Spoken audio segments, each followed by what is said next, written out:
there's all kinds of scenes that I respond to in movies. I respond to music sequences. I respond to big comedy sequences. It was like they galvanized the entire theater. Everybody woke up. Everybody got connected, and and I would go see a film that had a sequence like that. I would see it 2 or 3 times at the theaters just to see that sequence, and then just to have that experience with an audience.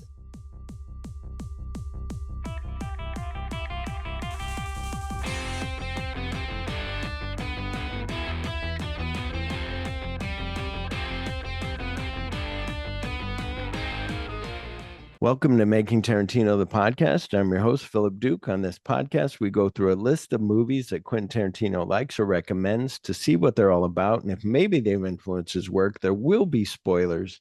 Today, I am joined once again by the Reverend Scott K from the Church of Tarantino podcast. Hello, Scott.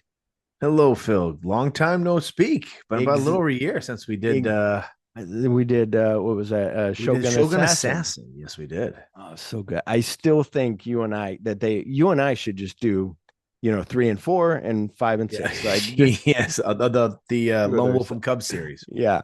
Yeah. Something that was interesting because of the way I introduced you before I introduced you, a veteran, a teacher.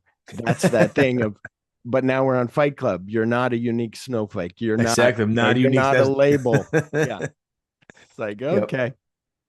Yep. But did you want to tell the listeners about yourself and some exciting stuff that is coming in a week? Yes. Well, those who don't know, I run a podcast basically based on Tarantino and everything he says, does, and otherwise, called the Church of Tarantino. We are in the middle of our 4th season. I was very fortuitous recently to have been reached out to by Mr. Tarantino's publicist. I was brought down just shy of a little over a week ago since we record to LA to see the Kill Bill, The Whole Bloody Affair in his Vista Theater. I then got a chance to spend about 6 hours with him afterwards, in which I then spent 2.5 of that recording an interview that will be coming out August 15th. Nice. It was the most surreal, amazing, and mind-blowing moment of my professional life. So it was a very amazing. It's been very hard to come down from and get back into the mindset of now you've got to go back to the reality of life, because it's like having a Once Upon a Time in Hollywood kind of moment. You have this crazy thing happen, and then you got to go back to a regular life, and you're kind of like, wow, how do I still move forward from here after all this has happened? Yeah, you're like, go to teach and be like, guess what, kids? Exactly. And they're like, I don't care. Yeah, exactly. Just something. Do you know who I am? Just tell them, do you know who I am? Yeah, exactly. Yeah. But also that thing of you and I kind of, you made jokes on your podcast, and it was like, well, you could drop the mic. When Quentin comes on, drop the mic, show's over. That's it. Never thought that would happen. And now that he's a listener and a fan of the show, I feel like this now a newfound energy to have to keep moving forward with it for as long as he stays listening. That's what's insane for your show. My show is just, 600 and whatever movies that Quentin mentioned. That's a lot. He likes or recommends. I got to give you credit. That's a lot. I'll be 63 or something when I'm done, but and hopefully he doesn't name anymore. And I did find you and I on the last one talked about he'll never be like, oh, I love Kurosawa, but I did find like he likes, I think it was High and Low. It was one of the, or Ron, but it was one of those High and Low coming out on 4K. He it's that thing where you were like doing season 1. And I'm like, and you and I know from starting the Tarantino podcast, you talked about it before when I'm on yours or you're on mine, is you look it up, how many Tarantino podcasts are there?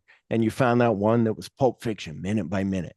It lasted like 6 episodes and they dropped that. They did. Yeah. There was another one that did like Quentin movies and they got up to like Jackie Brown and they dropped off. And it was like, come on. And then when you were doing season 1, I'm like, okay, what are you doing for season 2? And you're like, well, I got this idea and I'm doing it. And it's like, okay. And then you would reach out to me like, what if we do the 13 movies in the book? The 13 chapters, and I was like, oh yeah, maybe, okay. And then we were like, no, let's go, that's diving into mine and which I should have done because Mhm. I'm not doing anything from the book unless it's major. I did Rolling Thunder, but anyway, but it's the thing. Then season 3, I'm like, what's he gonna do now? And then you're like, it's all gonna be Pulp Fiction, and I'm like, okay. And then season 4 now is, and what's interesting with, um, you did uh, Way of the Gun and Mhm. like movies like that, like Tarantino, Yeah, the Tarantino-esque. Yeah, I found a Tarantino list of movies that people said are Tarantino-esque films. yeah, So like Go and yeah, all Mhm. those. And what's interesting is Way of the Gun kind of ties with this of on the audio commentaries, really good audio commentary on Way of the Gun, Mhm. just to jump to that for a second. So that thing of him punching Sarah Silverman in the Sarah beginning Silverman, yes. is they went to a park and they would play frisbee, and the dog people didn't get along with the frisbee people, and they got in an argument, and people started coming at him, and the friend of the writer director of Chris Christopher McQuarrie McQuarrie. Yeah. was like, well, what do we do? Chris McQuarrie's like, just start punching the women. He's like, what the fuck? He goes, whatever we do, we're probably going to get our asses kicked and we'll lose, but they have to go home with those women bitching about how they got hit. And he's like, okay. And he goes, luckily it didn't come to that, but that was that thing. And with this, with Fight Club, him coming up with the idea for the book was he had went camping, Chuck Palahniuk goes camping, they get in a fight with some other campers. He comes back to work. He's standing at a urinal, just like in the movie, next to his boss or another Mhm. worker. Worker looks at him. He's got like a shiner and like blood running down his face or whatever. And the guy's like, what the fuck? And he goes, and that made me go, oh, this guy's wondering, what the fuck did you do over the weekend? Yeah. And just, so it's really interesting. But kudos to you for doing No, I that appreciate that. to continue with your show, but also you blew my mind on the recent episode where you're like, well, in maybe 2 or 3 years when we get to, whatever, you can come on into, I forget what it was. I think it was From Dusk Till Dawn because Mhm. what's the name? I hadn't seen it. Bachata. Frank. Yeah. And so, but it was one of those where you're like and I'm like 2 or 3 years. And like I thought about you of the thing of me, I'm watching all these different movies. You're Yeah. like embedded into Tarantino. Like Yeah. you're like Yeah.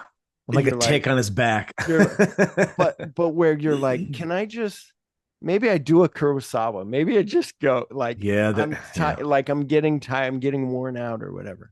But it's that perseverance of anyone who it's like I was listening to Mark Maron was on Smartless, Mhm. and they were asking him like, well, how did you start, all this stuff? And he was like, I wasn't looking for financial gain, I was just looking to do something. And he said, and then after the Robin Williams Mhm. interview, things exploded. And it's that thing of, like you and I said, you should never do this in the goal of, I'm gonna talk to Quentin Tarantino. I'm gonna Yeah. reach out to him. Yeah. I'm gonna say, like you and I always said, we're not here to blow Quentin Tarantino. I'll tell you, like, oh, that movie is horrible. I don't know Mhm. why he likes Paradise Alley. It's horrible. Frank Stallone can sing. You got Frank Stallone. you got your brother who could sing, but Sylvester Stallone is Yeah. like, I'll sing. I'll do the singing for the main thing. You're like, but it's that thing of just perseverance or just doing what you love. And Mhm. and hopefully someday, and you probably enjoy teaching. You love teaching. It's, I do. Yeah. it's, you're learning, you're seeing how different things are from when we were younger. It's Mhm. like all this stuff, I don't know, two old guys, right? On a lawn talking about how we used to just ride our bikes and like, oh, it's getting dark, I better go home. And that was Yep. it. And now it's like everybody's on their phones and, Yeah. it's like, Yeah. oh, and then you're, people complimented you before. You're doing this great stuff on your social media stuff. And then I go, the 53-year-old in me goes, I should learn that. Let me figure that out. And I keep telling myself I need to learn to do that. And then I Yeah. don't. I just go, Well, I think I know how this story works. Okay, but Yeah. I need to really dive in and learn it, because otherwise I am that guy of like, I don't know how this works. What's this? A microphone? Yeah. So, but anyway. So yes, did you get to so you have the Church of Tarantino as your podcast? Yeah, Did that's my we? main. That's my Yes. main. And I do two Yeah. others, but that's kind of like my side. I do one called Men of Action with my buddy Steve, and we also do Dropping a Bruce, where we look at. Yeah. Well, I Yeah. think Are by you the time this comes almost? out, we are almost there. We have Yeah. just under a year to go. I think we've got 10 to go. I mean, we've done 30 of them, so that has been a painstaking slog. I'm be glad when it's done, because it'll be we'll be very happy that we took on that journey. It was fun. Yeah. Like it's been very eye opening, especially when you know, as your journey doing this, Yeah. you look at films and it gives you a new appreciation for films, right? Like I Yeah. Yeah. mean, you can't know what's great if you don't know what's shit, right? Like Yeah. you Yeah. should have a good knowledge. Anyone who Yeah. just is like, I'm just an A24 person, or I just do only the Yeah. criterion. It's like, well, okay. Yeah, I don't know that makes you an aficionado on cinema. It just makes you a stuck-up snob, and Yeah. you have a very limited taste in film. So it's hard to listen to people like that, give their opinions. It's like, well, you have a very small catalog you pull from. So watching those films has definitely educated us a little bit more. Also, it's tough to watch one Yeah. of your heroes. Yeah. Like when obviously we knew what we were getting into when we started, but it is like watching a family member who has Alzheimer's go through the throes of that, Yeah. and you watch them slowly slip away, and you're like, that was John McClane, or that's Yeah. Butch in Pulp Fiction. Now it's like a Yeah. shell of himself It and was stuff. like, Gala talked to one of the directors, and he had directed one movie with Bruce Mm-hmm. Willis. And the guy was like, "Oh, hey, your name's Steve. Hey, Steve, how's it going?" Blah, blah, blah. And they got to know Mm-hmm. each other. Then he comes back, and I think it was that Grass movie with the Transformers girl. Yeah, Midnight in Think the Switchgrass. the Yeah. Switchgrass.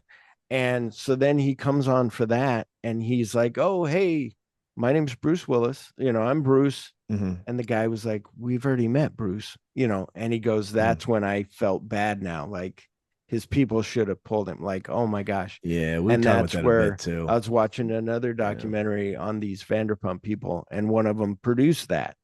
And it was where Bruce is sitting there at the table with her doing the thing, and they're filling his coffee. And he goes, "No, no, I've had enough." Because he thinks he's in a restaurant. Yeah. And he's like, "No." And and the girl has to tell him, "No, I got to fill more coffee. It's for the show, for the movie." And he's like, "Oh." And then, like, him supposed to kick open the door in the hallway, and he's just standing there because he's like, "Where am I at? What's going on?" Yeah. And like you said, it's so like, but Yeah. that's that other thing with like just yesterday when we're recording this, yesterday, Lonnie Anderson died. You and I are Yeah. like, oh my Yeah. God, like all these I know we're they at an get age old, now. but Yeah. yeah, you're just like, oh my We're at gosh. an age when we were younger. We're now knowing the people we kind of watch are all starting to pass. Yeah. Yeah. It's just that time, unfortunately. I remember my parents watching theirs pass. And now Yeah. it's like my parents' age people are now passing. Yeah. It's tough, but it's that sad realization that we're on that train and the train doesn't stop, and we're moving towards that final station. And some Yeah. people are reaching their destination, and we still hopefully are on longer, but it does Wait, make you feel like shit. I'm getting old. I'm getting older. way to bring it back though, because that's why you should do a podcast about movies. That's Yeah, what's great about movies, because you could be a Republican, which you are. No, I'm kidding. You could be a Republican. I could be a Democrat, whatever. I could believe in the devil, and you could believe in God. And then we could be like, but isn't Butch Cassidy and Sundance Kid a great movie? Yeah, it is. yeah, yeah. And just all that is Hmm. forgiven, and you're just talking about movies. Yeah, And kind of like you said on, I believe it was the Tarantino roles, where that's how this show is. That's why on the beginning, in the what do you call it, the intro, where it's yeah, Quentin saying like, I would go see a movie 2 or 3 times just to see hmm that sequence or to yeah, see the movie, and to bring people back. And that's what this podcast is more like. Hey, we watched the movie. Oh my God, wasn't that yeah, cool when this happened, that happened, and how to make you feel. And we were talking about Sean Wheeler off mic. He wrote the best comment that I've ever he's pretty had good. He's pretty on good at this some of that stuff. podcast. Yeah, I was like, holy shit, dude. And he was like, whenever you want me on, I'll be on. I was like, all right. So yeah. get me some free albums, and then I got to buy a record player. Uh, I think that what I love about podcasting, I think what it's there's a Brad Pitt movie out there called Babylon, which I don't think enough people gave credit. People who like Once Upon a Time in Hollywood definitely check out Babylon. I think it's a phenomenal. It's a masterpiece. Yeah. Damon Chazelle is unbelievable as a director, and I think that movie is unfucking believable. Especially if you're a film fan and you like if you like singing in the behind rain the scenes stuff, the behind the scenes of what it was like the movie, because it's it starts with silent era actors and moving into the talkies, and there's some scenes in there just amazing, like when they first try to record sound. Yeah, I won't give away stuff, but there's some amazing that things. was the best. Yeah.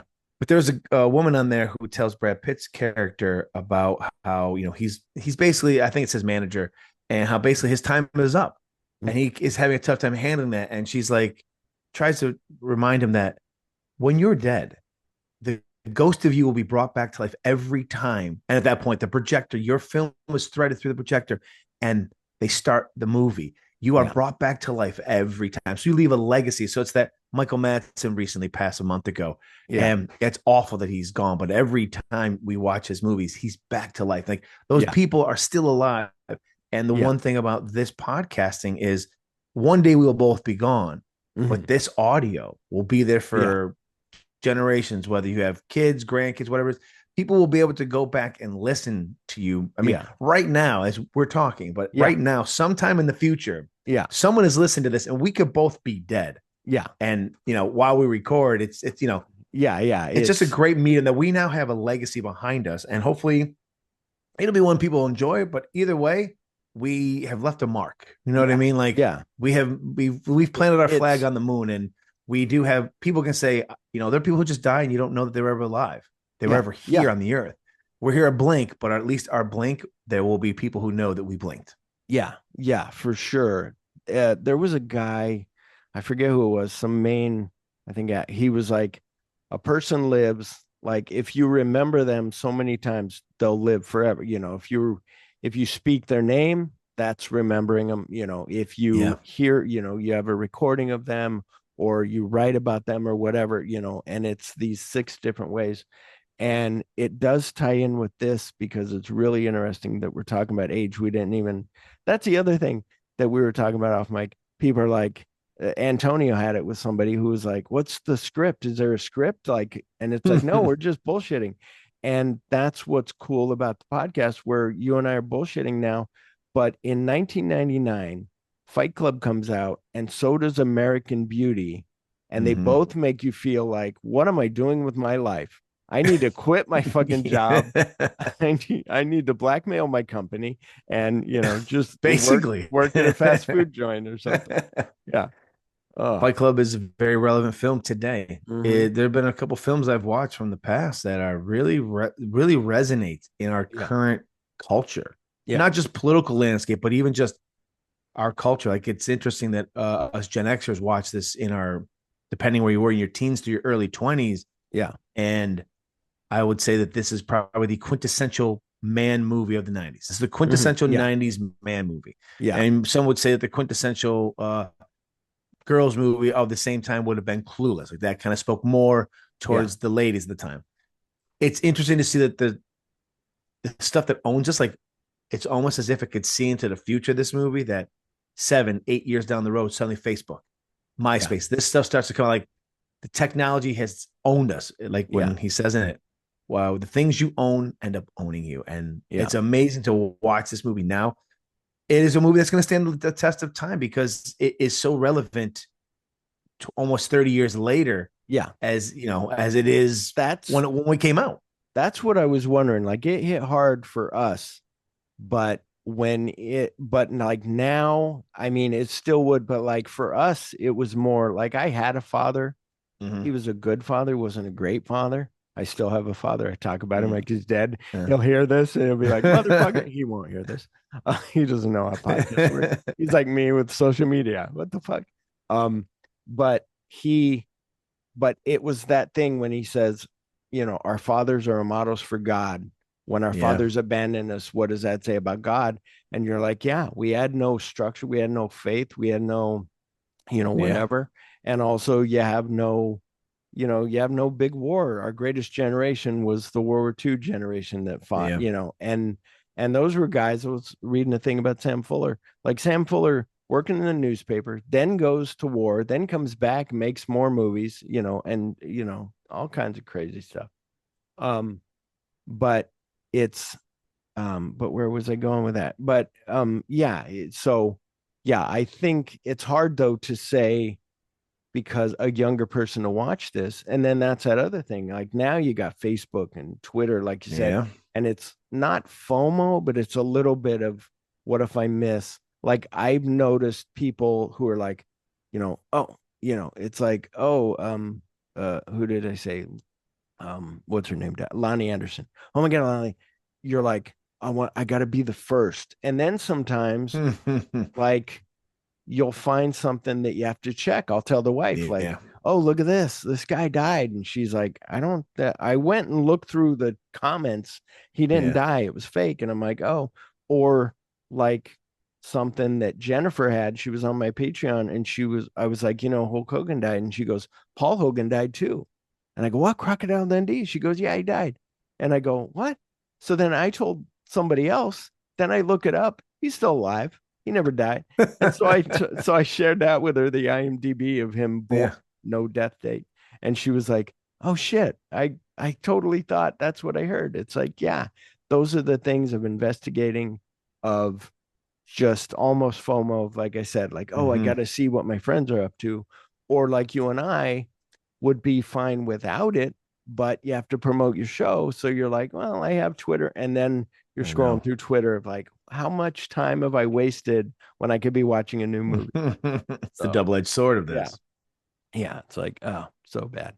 But anyway, rate, review, and subscribe to us wherever you get your podcast. Follow us on Facebook, Instagram, and Twitter.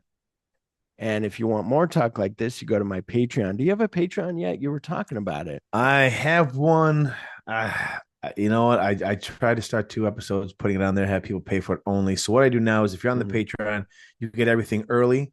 Mm. And it's only $5. Mhm. But I just felt terrible making people pay for content that I wanted them to hear. Actually, I felt bad for my guests coming on, doing something, and then they're not on the Patreon. They can't hear what they've done. So I was kind of like, you That know what? that's Yeah, that's it's the toughest very part. that's very funny because yeah, I said I was kind of going through that thing of like, okay, well, I want to watch some, dare I say, good movies. I want to watch like Mhm. main. So I go, I'll start Shaping Scorsese, and that'll be Yeah. the Patreon, and it'll be the same thing but with his movies and with what he likes and recommends.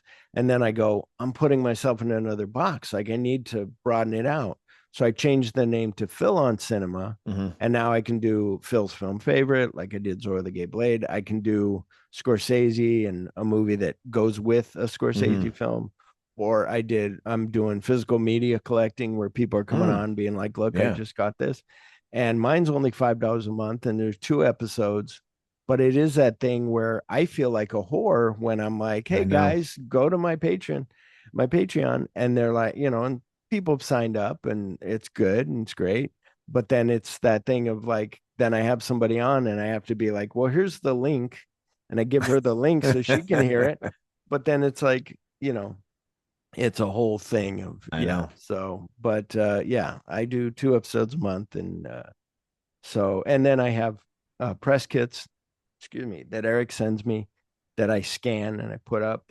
So I had like the New York press kit and all that stuff. So here recently that you might have saw, I made it free for 2 weeks. Yeah, I did see that. Yep. Then so I was like, okay, everybody. So maybe that's like my last ditch effort of Yeah. like, okay. But some people found it naturally of like, Damian Yeah. Matthews was like, oh, you have a separate thing? Is it under, Yeah. I'm like, yeah, it's under here. And and Kurt Marcucci, he was like, Mm. hey, I signed up. I was like, cool. So really cool, and everybody else there, but you all knew who you are. But yeah, so yeah, sign up. It's $5, cheaper than a cup of coffee. My wife spends that. Especially today, especially Yeah, now. yeah, yeah. My wife goes to Dutch Bros every once in a while. See $50. She has to add $50 to the, card to their Mhm. card to whatever. But I didn't have, maybe you remember because you know this video as well as I do. The Okay. video that he did that you just played of him saying Shamalama Ding Dang on there. Yep. Did he have Fight Club on that list? I forget. You know what? I can't remember. Fincher, even in my episode that'll be coming out, the interview, he does. I mean, obviously, because one of the reasons we're doing this is obviously, as people know, Tarantino wrote a script about Cliff Booth. Mhm. It's called The Adventures of Cliff Booth now, instead of The Continuing Adventures, which was the original title I think they were going to start with. Mhm. And David Fincher is obviously directing it, and it's starring Brad Pitt. So this was a very fortuitous opportunity for us to talk about Fight Club. But Yeah. Fincher is his favorite director. He thinks he and Fincher are the two best directors of their generation. Hard to argue. There's other Mhm. people out there who will say, "What about Nolan and all that stuff?" But that's what makes it fun. You can debate. Yeah. So I do believe it might be on there, but I can't remember 100% because when I went back to find that clip so I could put it in that episode you're talking about, I Yeah. wanted to make sure. I was like, wait a minute, especially now that he might be listening. Like, I Yeah. better get the clip just to make sure that he remembers that he's Yeah, the one yeah. who's called him M. Yeah. Night Shyamalan Ding Dong, and I'm Yeah. not just making it up. So Yeah, yeah, exactly. and Yeah. because he did it in alphabetical order, and that was probably about 10 years ago. I want to say it was about Yeah. Because 10 years ago that it he was did something from like that. yeah, Yeah, it was the first, and it was on like Sky TV or whatever it was. yeah. Yeah, Mhm. it was around, it was 2010 when Grindhouse came out. It was around Yeah. then because he's wearing that, shirt. Mhm. But yeah, so obviously he's a fan. I'm a fan of this because, even I'll let you know, nobody knows where I am, but my password to my computer is Fincher #1. So, Oh, but it used to be Hitchcock #1. And then one day I was like, oh, Fincher #1. Okay. And I like Fincher. I he like, feels like a Hitchcock. and He feels like a Hitchcock. If there's going to be a generation's Hitchcock, Fincher would probably fit that mold. Not, I yeah, mean, he's not exactly Hitchcock, but if yeah, in that yeah, style, in yeah. that vein, it would be definitely David. Yeah, wanting you to feel a certain way. Well, and also something that that you said on your episode about David Fincher of shit. See, I lost it. The I can't even think of what I was going to say. Damn it. Too many thoughts in my head. Seven and Zodiac are like really good. And those are Yes. ones where, you can see like, Quentin liking those and, Mhm. and also maybe more, maybe like Hitchcock, but more like Kubrick because he's like, let's do that again. And Yeah. Shelley Yeah, he Duvall's like, is. you're Yep. driving me nuts. Oh, I know what I was going to say. Thank you for reminding me. He likes, there's a thing where the first movie he went and saw was a dad took him to see Butch Cassidy and his Sundance Mhm. Kid, and he loved it. And on the Chinatown Blu-ray and stuff, there's audio commentary with him and Robert Towne talking about Chinatown. And it's like, oh, like I bought it. That was one. I bought it. I need to have this. Oh, it's got Mhm. his. And then I don't listen to it. Have I listened to it? No. But also with that, I was talking to my buddy about, David Fincher was on. We were talking about Mark Maron. Mark Maron had him on, did the interview. Fincher said, send me the interview. So he sent it to him. He listened to it. He goes, I'm not happy with it. Don't put it out. So Mark Maron, WTF is ending, and there's no David Fincher, big old Ah. long interview. It's like, Mm. but anyway, all that to Mm. say, yes, I think Tarantino likes it. Usually I have a Tarantino talks that I'm sure he likes Fight Club. And this the cinematography, everything. But Fight Club 1999 plot: an insomniac office worker and a devil may care soap maker from an underground fight club form an underground fight club, Jesus, that evolves into much more. Starring, I have some people here, Ed Norton as narrator, Brad Pitt as Tyler Durden, Meatloaf as Robert Paulson. What was funny about, there's an audio commentary on the Fight Club, and Mhm. he said like Meatloaf had just lost all that weight, and then they hired him for this to be a guy with bitch tits, and he's like, now I got to wear a fat suit. Like what the hell? Helena Bonham Carter as Marla Singer, Jared Leto as Angel Face, Holt McElhaney, McElhaney, McElhaney. He was in Mhm. what was that? I was trying to think of the name of it the other day. The Murder Show on Netflix, Mindhunters, Mindhunter. He was which is on coming that. back. He was in um, Black Hat. He played one of the Yep. cops in Black Hat. Mhm. Um, written by Chuck Palahniuk. He wrote the novel, and Jim Mools wrote the screenplay. directed by David Fincher. Have you read the book? Did you read I have read the book. Yep. Yeah. I absolutely love the book. Yeah, it's that book, and then Survivor was another book he wrote that was amazing. Did you read that one? Like the I have second not book? read that one yet. No. He's It's it's it's hard to done. top. It's Yeah. hard to top Yeah. Fight Club. It Yeah. really is. I mean, Yeah. he lightning in a bottle right out the gate. That's And pretty impressive. what's interesting that I just thought of, I thought of a little bit ago, but also like why we also picked Fight Club was because when last time when I gave you the list, you said, here are my picks. I'll either do The Thing, Fight Club, or Clockwork Orange. And I said, okay. And then you said, yeah. I said, what do you want to do? You said, let's do Fight Club. I said, okay, makes sense. And then, but with A Clockwork Orange also has that added chapter that isn't in the movie. This has the added chapter that isn't in the movie of him in like the insane asylum. And then that guy goes to give him medicine and says, everything's just as planned, Mr. Durden. And you're like, oh, fuck. Like, shit. So it's really interesting how these both kind of, they didn't mean to, but how when you're thinking about it, you start thinking about it. But anyway, did you want to get to listener opinions before we discuss? Yeah, because I think Sean's on there, so I can either Yes, he is. I can thumb yours up, or we I'll have harass a bunch. Yeah. All right. Here are the opinions. Man, I don't even have an opinion. Well, you gotta have an opinion. In Film We Trust podcast on Twitter wrote, this is from Wayne, quote, one of my all-time favorite films perfectly captures that middle time in life when you've settled into a safe but monotonous routine that you desperately need to shake up. And it's one of the few films that's better than the book it's based on. I don't know. But I think with the book, I think it's like Ready Player One. Did you read Ready Player One? No, but I'm going to say American Psycho. American Psycho, Yeah. the book is amazing, as is the movie. And you know what? Another one, One Flew Over Cuckoo's Nest. Amazing book, amazing movie as well. So like the two of them live in their own. Yeah. Yeah. You know, some people would say The Shining. I know Stephen King didn't like it at first, but I would say The Shining book and then The Shining movie have their, they each have their own pedestal in the mediums they come from. Yeah, they're good in their ways. Yeah, very true. And it is that thing of like shaking up the routine. Quentin Tarantino said it on that, he's given that speech at whatever school or whatever it was for. It's wearing like a button-up shirt. You're like, I know, I've seen every video you have. I know you have. But he talks about how when he was at the video store, he was just swimming in a little pond. No offense to everybody else, but he was a big fish in a little pond. And what he needed to be was a little fish in a big pond. And that made him run faster and fight more. Like if you're going to run against, that Joyner girl, like that's who to go against. You don't go against, the people who, let's make an independent film with, let's go to Trauma and make a movie. No, you go to A24, you go, it pushes you to do more. And that's kind of what this does too.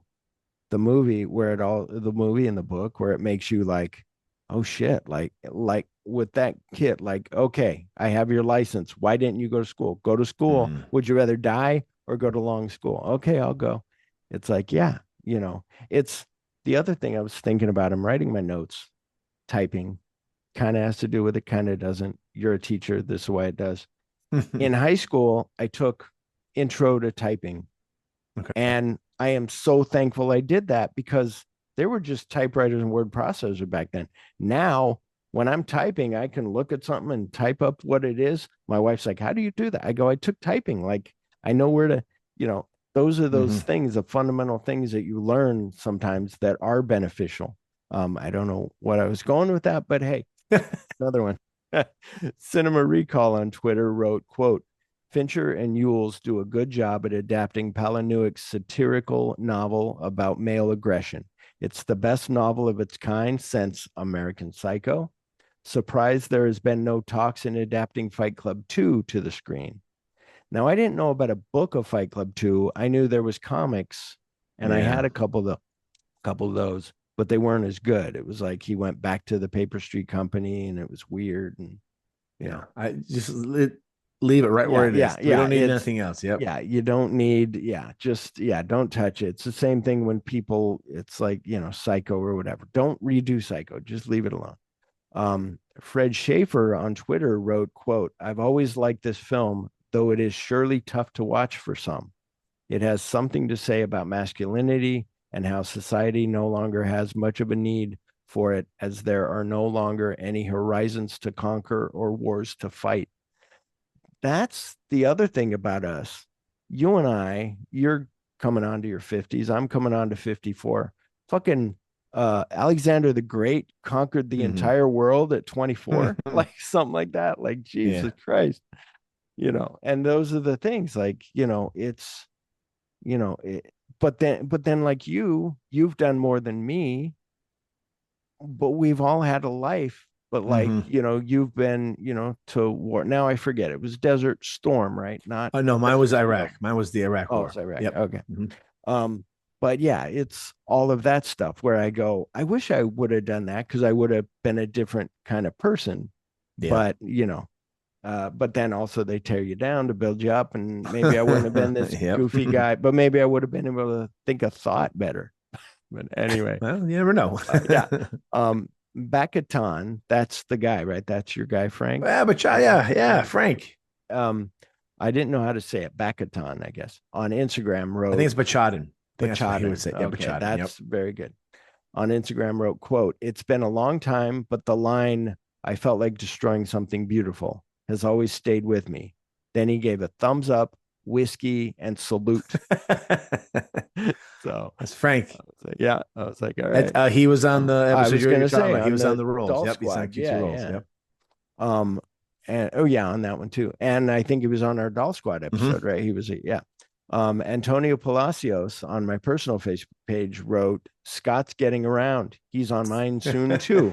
And then you wrote, I'm a whore. And he wrote, you should be on Ken Russell's, or what's her name? Russell. Anyway, Jerry Dennis on my personal Facebook page wrote, quote, can't wait. Cassandra Kokendorfer on my personal Facebook page wrote, quote, I'm sure I've seen this movie 1,000 times. I was obsessed with Edward Norton and really thought this was the coolest movie ever made, end quote. So let me take a drink of water because here comes Sean Wheeler's. Big old Sean. Fucking great. All right. Sean Wheeler on that same page wrote the best comment that I have ever had about a movie. No offense to anyone. They're all good. I appreciate them all. Quote, I read the Palahniuk book in 1997, and it had a profound effect on me at 19 years old. I was fresh out of high school, rudderless, pissed off at the world, and isolated. By the time the film came out in 1999, I had a full and intimate understanding of the Jack character. And Norton just put a face to all of my feelings that I was struggling with every day. The idea of the normal go to school, get a job, and start a family rhetoric was not what I really wanted or needed. There is a line in the film from Durden where he says, we have no great war, no great depression. Our great war is a spiritual war. Our great depression is our lives. I felt and understood that with a vengeance more than any other brilliant Mark Twain shit I had ever read or heard. I was living it, and I was very, very pissed off. It felt like Palahniuk had written the book to make fun of me, and Fincher made the film to ridicule me even further. Fight Club hit me hard, as it's not easy to look at something that validates every negative feeling that you have about yourself that closely. It was a look in a giant mirror for me, a look in a giant mirror for me. Granted, as I've gotten older, my anger has changed and matured, but the film still reminds me of those feelings of inadequacy, isolation, boredom, and the undiagnosed mental illness I had back then. At 47, I now see that the film is actually I fucked up. Let me start over. No, I see that the film is actually about love and change and the inner struggles we need to go through to get harmony within our lives. We can't make someone else happy if we are not happy within ourselves. To grow thicker skin. Age made me look at the film in a different light, especially after I found my Marla singer. That's someone who stands and holds hands with you as the whole world around you is blowing up and falling apart. It takes a remarkable piece of cinema to really get a person to see and reflect on themselves. That's exactly what Fight Club did for me and many other people around the world that were struggling in their day-to-day life. It gave us a support group within each other to open up a dialogue and talk about what was really going on with each other and beat the shit out of each other. It told us that it was okay to be different, that we did not have to be content, that it was okay to lose everything and to just let go and slide.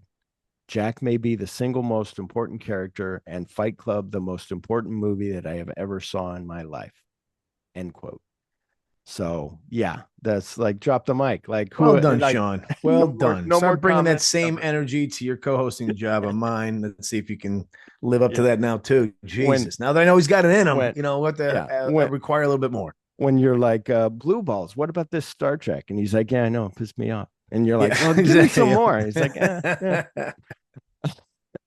and then you wrote that you are not a beautiful and unique snowflake. You were talking to me. Yeah.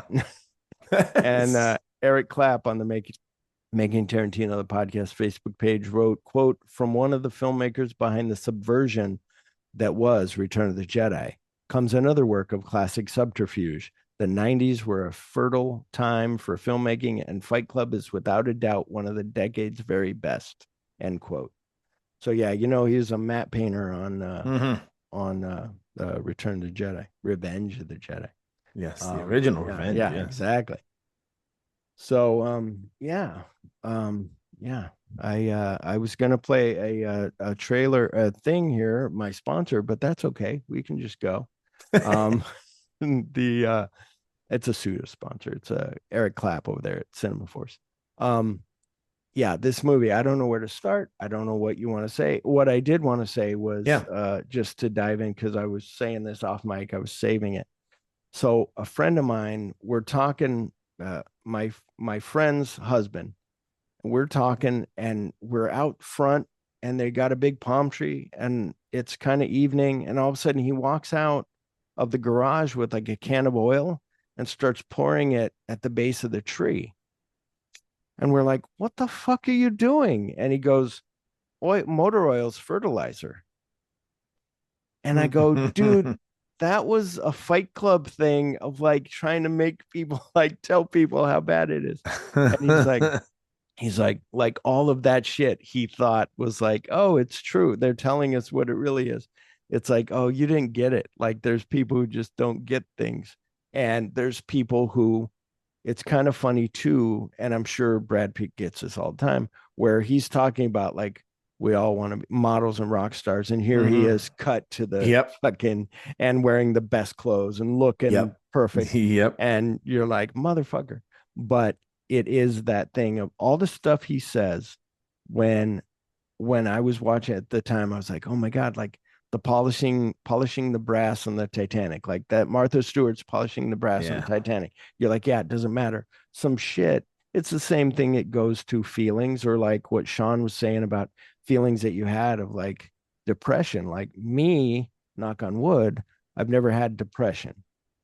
Before I met my wife, it was a time when I was just like, I don't think I'm ever going to meet anybody. I'm just going to die, single. And okay, and I wasn't real depressed. But my wife talks about like depression, like she's had heavy depression, and other people has anxiety and all that stuff. And I don't, my wife goes, you're like a duck, like water rolls off your back. She goes, I would die tomorrow. And you'd just be like, okay, well, I got to go to that movie. So I'm going to go to a movie in 2 hours or whatever. And I was like, no, I'd wait a day. But it is that thing of people. There was a thing, Willie Nelson was like, don't worry. Worrying gets you nothing. And thinking about shit, like it just festers in you. Just let it go. And that's the thing with the guided meditation that they do. Me and the wife, sometimes if she's like had a hard day at work, I go, here, do some calm.com. And it kind of resets you. And you're like, okay. Me, I like taking hot baths, sit in the bathtub, listen to a podcast, music, whatever. I'm like, that's my chill time.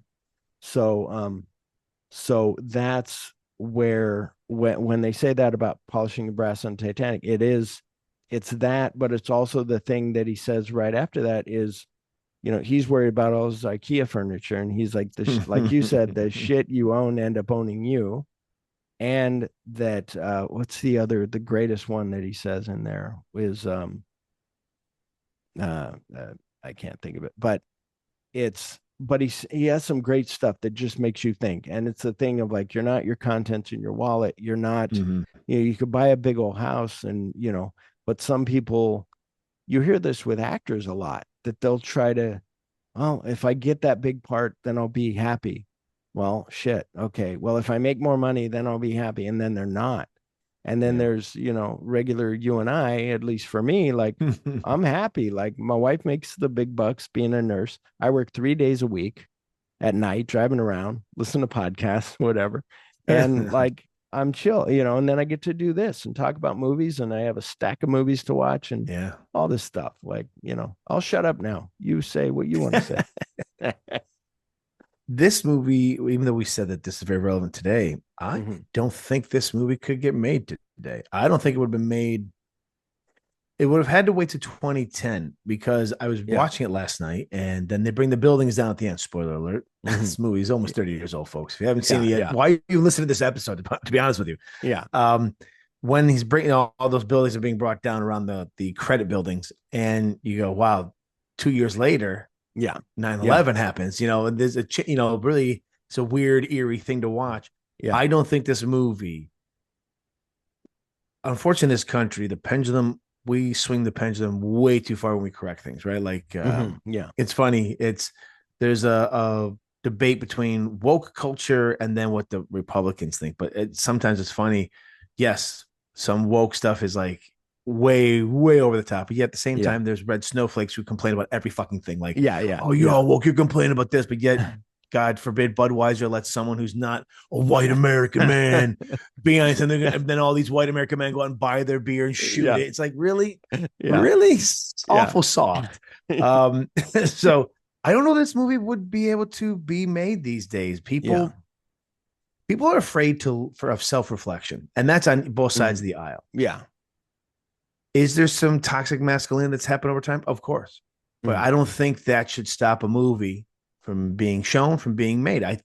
Just like where we want to hide the history. Someone's like, oh, slavery was a choice. What? It was? Oh, that's interesting news. That's weird. I didn't realize all those Africans were like, yeah, let me take a boat right over there, see what happens, and work for free. I didn't know that was the thing. Yeah. So it's this whole like being afraid of confronting who we are and what we are. And when we swing so far, like there is a lot to be said about the loss of masculinity. Like there is something to be said about it when you watch this movie, especially now in today's terms. Like being manly is almost like it's a stigma. Like you can't be manly, but yet, you require manly men to do manly things. But as long as it's just in that purview, then we just don't want to talk about it. It's a weird dichotomy of what this movie is now, from what it was, because it resonates even more, I think, now. Well, like what Sean was saying, but it was angsty. It was like that movie's like grunge. It's like a grunge. It's like a grunge song come to fucking life. Yeah, it's what Fight Club is. And then now, as we get older, you kind of go, nothing changed. Like us as a generation, and this is what's always blown my mind about the boomers that are fucking currently still alive and running this country, is they come from a generation of burn the bra, fuck the man. The 60s, they are the wild children, and now they're a bunch of fucking starch-collared cocksuckers that they railed against. They're those fuckers now. Yeah. And I feel like maybe our generation, Gen X, is almost sliding into a similar parallel. Is here's our movie, here's our time, Rage Against the Machine, the grunge, Fight Club, and now we're angry that things aren't the way they used to be. Well, we didn't change anything. We did exactly what he said we would do. Yeah, we are Jack's lack of fucking conscience. Really, we did exactly what the movie said. Stuff is all that's important to us. Status is all that's important to us. Likes on Facebook, pats on the back. It's all we crave. Yeah, and we are fucking sheep. All of us. I don't care what political party you follow. We are all fucking sheep. Every single one of us. Because if we weren't, we could change things. We could actually change things, but we fucking don't, because convenience is our God now. Not so much money, it's convenience. experience. Yeah. It's very true. Yeah, it's a thing. I was hearing Woody Harrelson was saying one day his daughter came to him and was like, "What if we got rid of our cell phones?" He was like, "Okay," and they both got rid of their cell phones. And it sucks when his wife wants a gallon of milk because she has to like get a hold of some Ted Danson. Are you with him right now? Okay, tell him to get milk. But it's that thing of it's the Apple of it all or the whatever, oh, I need an Apple. Oh, well, now I'm into their system, so I need an Apple computer and an Apple laptop.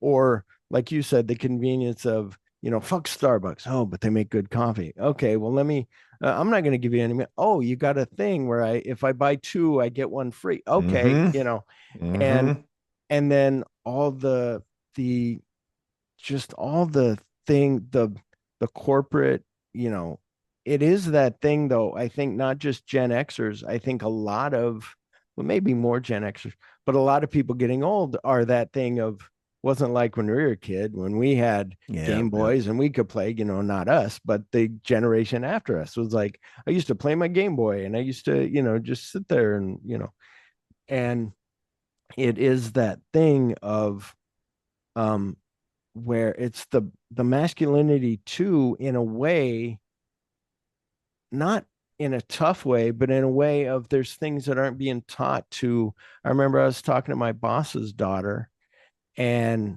I was talking to his wife and I was like, oh yeah, this, the other guy said he trained his kids when they were old enough to drive, like, here's how to change a tire. And she's like, looks at my boss and goes, how come you never taught our daughters how to change a tire?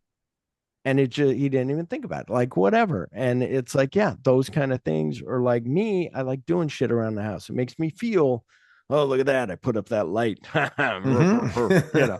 And instead of just like, and that's where the wife will be like, well, if somebody do it, they'll do it right. And it's like, well, yeah, they will, but come on, I kind of want to, but it is that toxic masculinity but what's good about the movie is it goes where you're like, oh, you're kind of idolizing Brad Pitt and his ideology.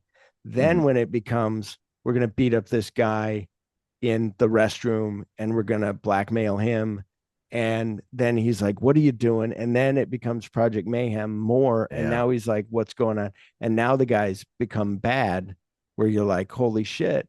And it's that thing of, you and I kind of said off mic about Clockwork Orange, is like, people are going, oh yeah, the Droogs, like, they're cool.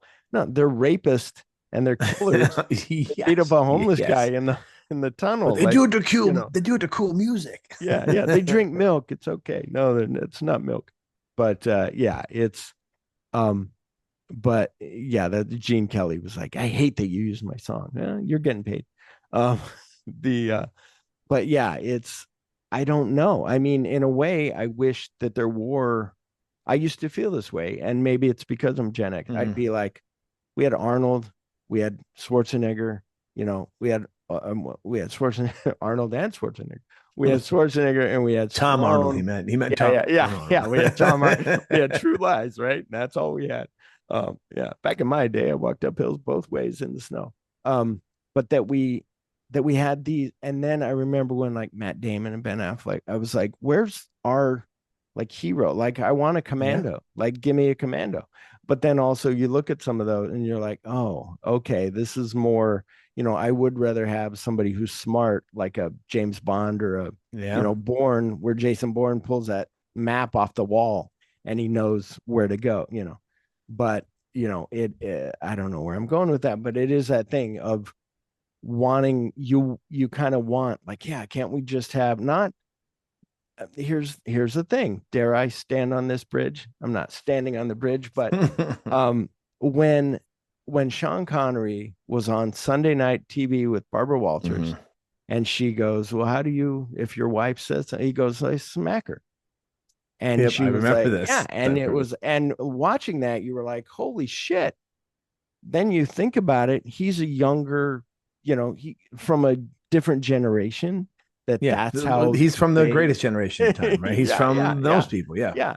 And that's how he dealt with that. Or even like the thing that you hear also about, like, there was no such thing as, they called it, shock, you had shock from the war, and, they didn't know, traumatic stress, and all this stuff.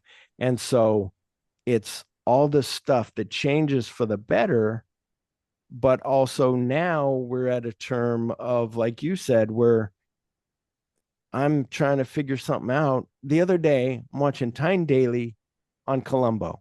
I can't think of fucking Tyne Daly's name, and I have to grab from my phone. And I'm like, don't do it.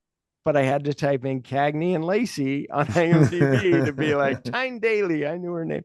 I knew what she was in. I knew her, but it's, I don't know. I know we went off the rails. You're like, Philip, we're here about Fight Club. I'm sorry. Well, because Fight Club isn't just a movie. It Right. really, it's a great movie, but there's so much subtextual stuff going on inside. And David Fincher is the perfect director. And if you think about it, so if you put aside Alien 3, which is an absolute clusterfuck, just too many dicks in the fucking pudding type of movie where everybody's trying to tell him how to do his movie. I think he was fired from the movie 3 times while making it. Yeah. So to say that's his first movie is kind of unfair to him, because it is, but it really isn't. So yes, he made that first, but he's got Seven. Seven's his introduction to all of us. Yeah. Seven's amazing. Yeah. And he comes out with Fight Club, and you're kind of like, holy fucking shit. Yeah. This really announces Seven introduces us really to him. Fight Club announces him as a guy that we're now going to be taking seriously forever. Yeah. It's just, okay, this movie's groundbreaking.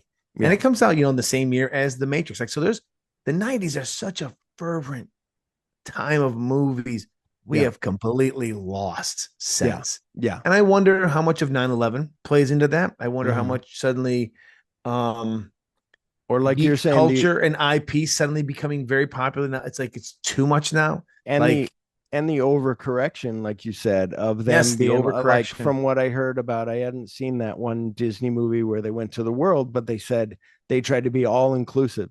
So they had a gay character and a trans character and and you're like, just ease off. Like, just the thing is I think they forget that, how it creates stories. Like, we don't, again, this is somewhere, I could care less what color the mermaid is. I could care less all these things. But when you have Snow White that's who she is. She's as white as snow. That's why she's called Snow White, not because it's some kind of Aryan race thing. That's what she's called. Yeah. But instead of remaking movies for for cultural relevancy, how about you give that culture its own movie, like Moana, like let it have its stories. Yeah. You know what I mean? Like, there's no need to shoehorn a story that was made up of some white lady saving little white dwarves.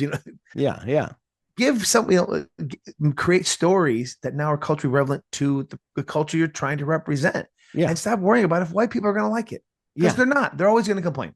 We are the biggest complaining fucking race on the planet. We complain if it doesn't look like us, talk like us, be like us. We complain, and yet we also appropriate all the cultures. So it's a very weird thing that the white people do, is we complain about something, but yet we'll appropriate the fuck out of your shit, and then pretend we didn't. But then don't ask us about it because we don't want to talk about it. Like, Elvis is the greatest ever, but was he? I'm pretty sure he stole from a lot of people. Oh, we don't want to talk about that. It's like, okay, just stop trying to worry about if white people are going to like something, because I can tell you as a white person, they're not going to. They're going to bitch about something. So fuck them. Make your own thing.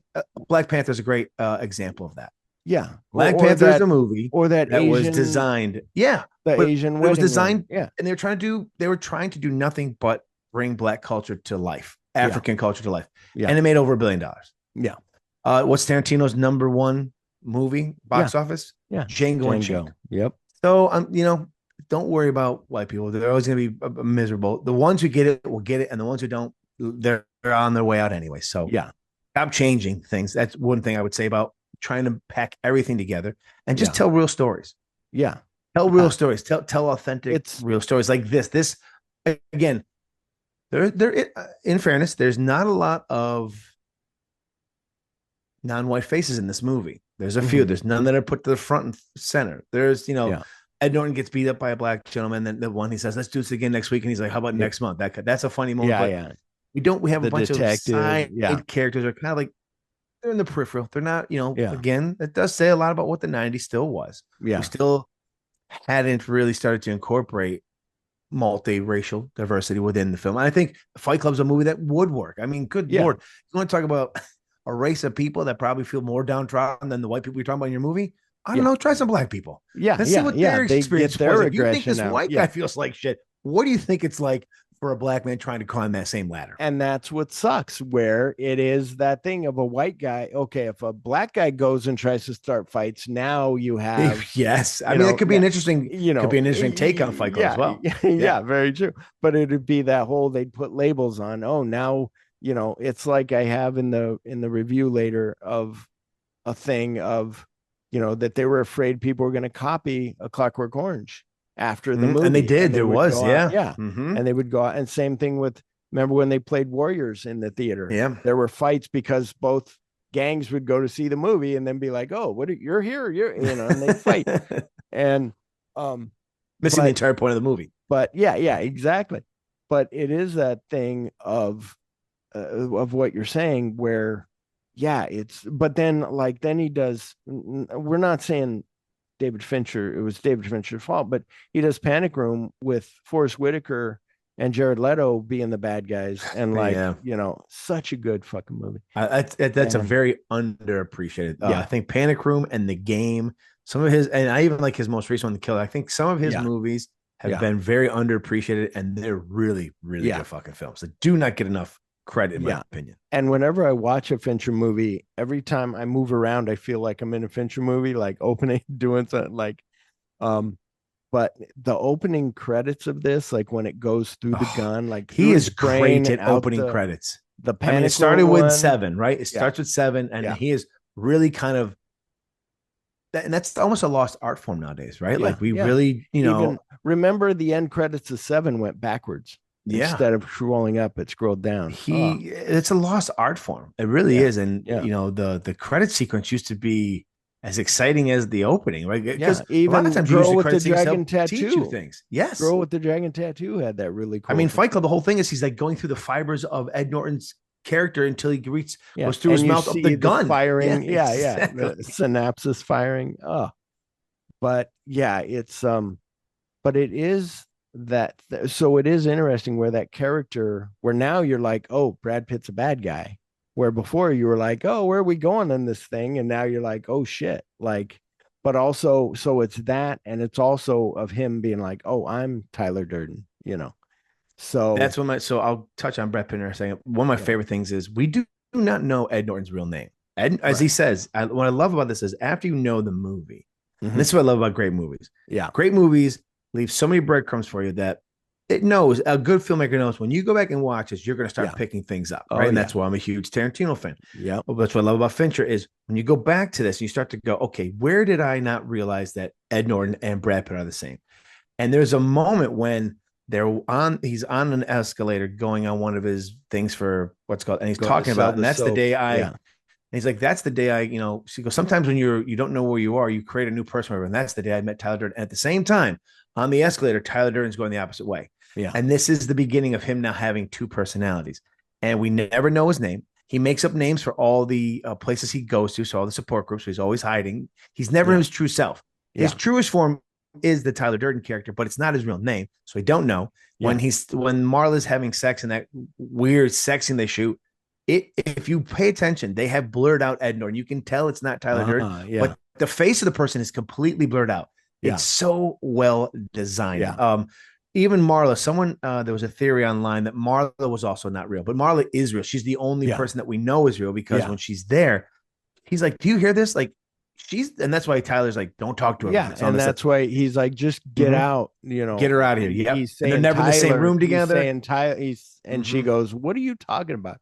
And the other thing that is the best of this, when you and I first saw it, if anybody is Gen X and you went and saw this in the theater, you saw those little the flashes, the intercuts. Yes. Oh, there's Tyler Durden. And you see him and you're like, did I look like a guy in a red jacket? I don't know. And you go on with the movie and then he pops in again like three times. The great thing is it's one of those things where like the director tells you it's happening. Yeah, As yeah, he has Ed yeah. Norton talk about how Tyler splices in Yeah. porn into Yeah. movies. And meanwhile, we're having pictures of Tyler spliced into our film. Yeah, And we're just kind of like, like, we're not what's putting two going and on? two together. Yeah.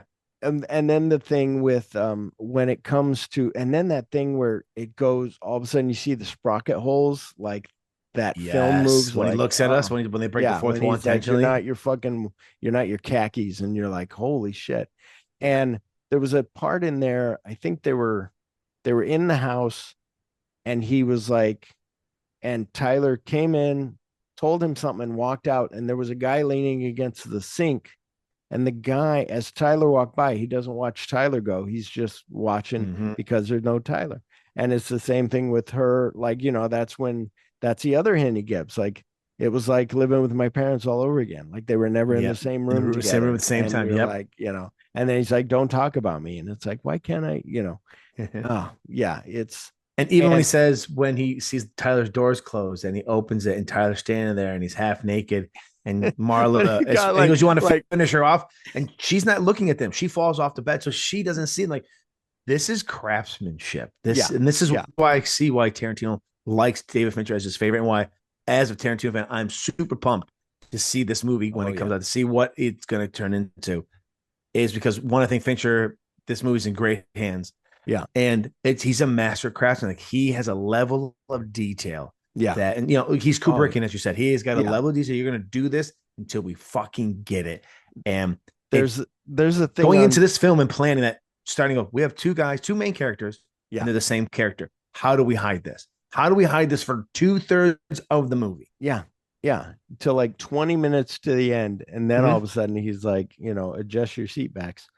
But that's the thing. There's a thing on Zodiac. There's a behind the thing of Gyllenhaal being like, all he's got to do is just throw this booklet that he has of all the, his ideas for who the killer might be. And he's just got to throw it in the passenger seat. Fincher keeps going, do it again. And he'll look at the other camera that's filming behind the scenes and be like, this is a 10th time. And he'll do it. And he's like 15, and he just keeps until it just lands a certain way is all he wants. It's like, you don't need that, but you want it that specific. And that's what I think Mark Ruffalo was saying, that when you work with him, you don't worry about how many takes you're doing, because you understand that. And that's the other thing, being a director, it would drive me nuts, because there's somebody who you might get it in the second take, and me, I might take till the 15th take. Well, fuck, now we're not going to match up. We got to wait till the 27th take until we're, but yeah, it's the cinematography by who was that? Jeffrey. He used his father on Seven, and then he used his Seven in the Game, and then he used Tim on this. And yeah, his movies look great. They're amazing. It's that thing of the way this goes. It's the thing where you watch this movie, and I'd seen it, maybe the last time I saw it was maybe, I want to say 5 years ago, maybe a little more. But then you watch it and you go, I should watch this more. Like, why am I not watching this more? And then I asked the wife today before I came in here, I'm like, honey, have you seen Fight Club? And she's like, yeah, I think a couple times. And I grabbed the Blu-ray, even though I watched it on Hulu, but I grabbed the Blu-ray to show her. And I'm like, she goes, I know I know who's in it, what it's about. I go, oh, okay. I thought maybe you didn't. Maybe you were wondering. So she's like, no. But yeah, it's the greatness of seeing this in the movies. And then you came out and you were just like, I got to see it again. It's that, I had that with The Killer, I saw the David Fincher Killer in the theater, but The Killer, I had that with John Woo's The Killer. I said, I got to put it on, rewind it right away and watch it. That's how old I am, VHS. I thought that way with Seven and then Usual Suspects and Pulp Fiction, like Heat, and then I remember like I went and saw Total Recall, and you were like, it's that thing of Fight Club in a way where you're like, well, now I got to go see, because that guy said Blue Skies on Mars. That's a new one. And you're like, oh, now let me watch it in that way. And then Speed was one where I said, we got to go see Speed again. That was amazing. This is like, I don't know. It's amazing. I don't know. I'm sorry that I'm not as eloquent as you about masculinity. No, I hadn't seen it in a while. And so now when you watch it the thing is, when you watch movies, sometimes if they if they resonate at a certain point in time, and then that point in time kind of comes back around, or even as you get older, like Jackie Brown, when I saw it in my 20s, Yeah. a love story about people in their middle ages. I Yeah. liked it, but it's right now when I watch it, Yeah. I'm of that age. It's like this, it makes more sense. Sometimes you just need the time and space to then look back at it. And I really do feel like with this, with masculinity being on the attack. And I'm not saying I'm like, we Right. should have, Right. Yeah. everyone's an alpha, the kind of thing. Yeah. But there's this attack on masculinity. This movie, Yeah. some people in some generations are not going to like this movie. They're not going to be able to this is a triggering movie for people who aren't able to handle it. Yeah. And I'm okay with that. I think a movie should, if you're a filmmaker, you want two reactions, love it or hate it. Because middle of the road, that was good. You might as well just tell them that their movie's a piece of shit and they go fuck themselves. Because that's a terrible review. Yeah. You want to hear, I love your stuff or I fucking hate it. Because at least that way you've gotten a real visceral reaction from the person consuming it. You don't want somebody to go, that was nice. You're like, you know what? Shoot me in the face next time. That's a better reaction than that. And that's where that Hitchcock thing that you kind of said, that's where it does. Like when I remembered it more bloody in my head. When he pulls off Robert Paulson's mask. Yeah. I swear that we saw the blood, like the brains hit the ground. You hear it, but you're just like, but it makes you like, oh, like, you're bothered by it. But it is that thing of, I wouldn't know. I would like to get a 20-year-old now and be like, hey, be a great I saw study. this, Yeah. What was it? 99. I saw this when I was 29, 28. I was born in 71.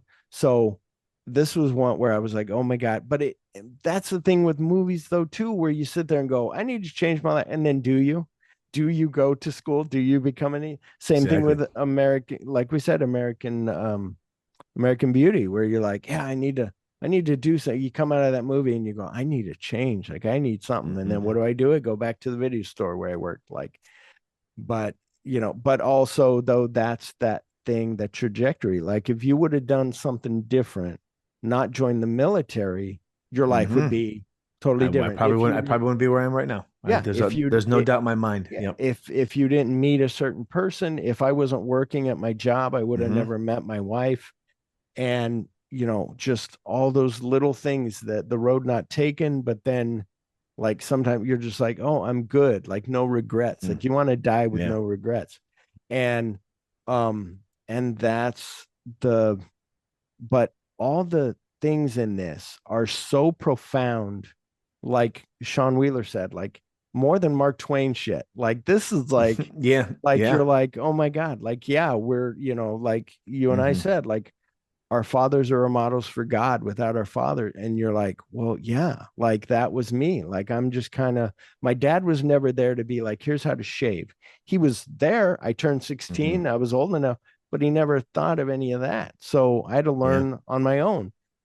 Showed me how to change a tire, do whatever. But some of the other things, it's like, wow, Dad, you never treated me. You more treated me like a friend instead of a son.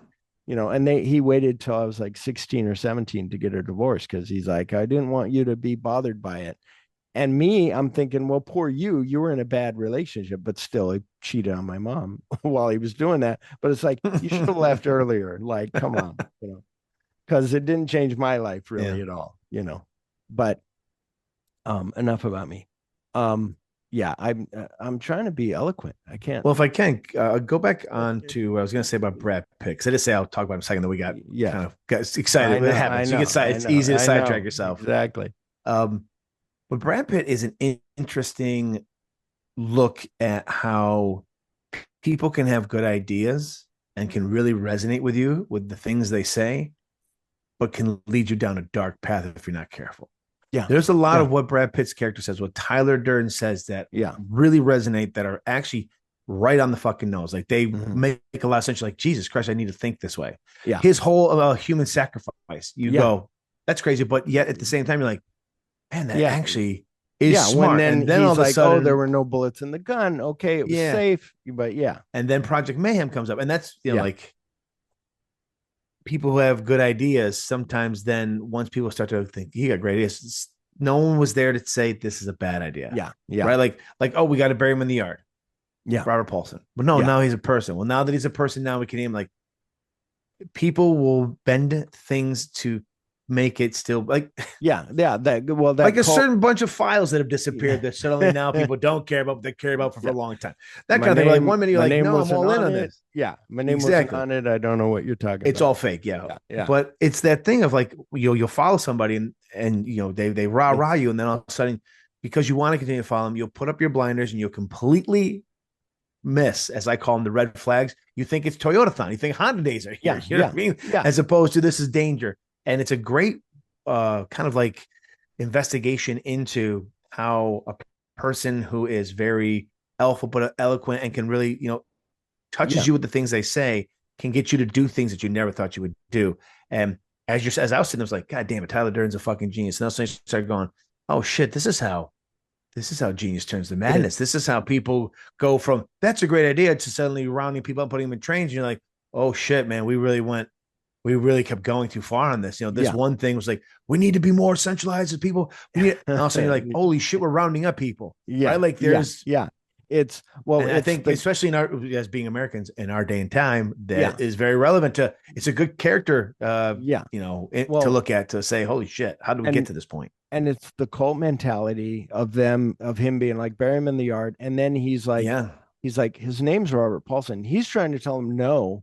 And they take it as, oh, this is a learning thing because we don't know at yes. the Once you time. can only That's get your name Tyler when you Durden. die, And they're yes. like, oh, we get it. His name is Robert Paulson. And he's like going crazy. Like, no.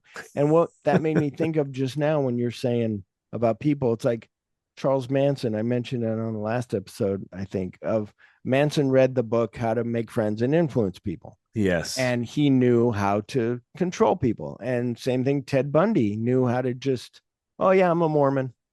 Just because he, had no empathy for everything. He knew how to be whoever and just fit in. And same thing, I was just thinking when you said that about Bill Clinton. You hear when you talk to Bill Clinton, he locks eyes with you. You're like the only one in the room. And when you were like, and you're just be like, I guess I'll do that. I could see Monica Lewinsky being like, yeah. okay, like he's into me. I think this is a thing. Maybe he'll leave his wife. I'm young, whatever. And all of a sudden you're like, oh, my life just exploded. Like what happened? And that just the cult is the same thing I had. When you get older, you realize that you don't have to just go along to get along or just say, oh, okay. Like if you were like, Hitler had some good ideas. I'd be like, oh, okay. It wasn't that bad. But maybe it's like, so at work, I had somebody one day, he was like, we're at work late at night at the office. I was supervisor at the time of doing stuff. He's a supervisor. And I said, hey, did you ever find out why those one guys got stopped at the guardhouse? Was it our guy that was to blame, our guard, or was it the other guys? And he goes, and I go, because they said it was a racial thing, but I don't know who we had there. And the guy goes, they were probably black. They were black, the driver. And I go, why do you say that? He goes, because black people question authority. They're learned, they're taught at a young age to question authority.